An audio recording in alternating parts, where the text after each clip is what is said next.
All right, today we're going to bring it over the toilet storage place. I'm going to show you where we're going to put it. We're actually going to put it on this location right over here. We're going to remove that and we're going to set it up here and see how well it looks. So let's go ahead and start. All right, they include the instructions. Everything's very thorough, including the Allen wrenches in here. You're really only going to need a Phillips at the end to set up the drawers, and let's go ahead and set it up piece by piece. One of the most important things is that I did not connect it because it was hitting my tube here, so I had to disconnect it first and connect one part wherever you want. So you could go either way, left or right, depends on your toilet.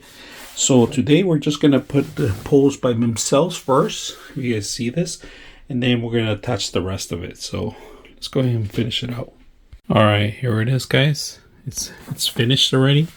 I put some toilet paper there over my head.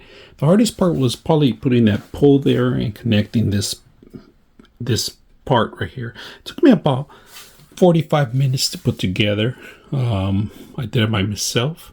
It's all made of wood, beautiful wood. They come in different colors. I like these mesh. Perfect. You could add anything you want. We put some trash bags and toilet paper. And you got plenty of room to put your towel racks if you want, or anything. We are going to put some more elegant stuff in here, but we're just finishing it out. Fits perfect with our toilet. Plenty of clearance here. I can still access the back end of the toilet, take it out in case of emergency. I can still have access to my hose there to turn off the water if I need to. Very simple, elegant, beautiful.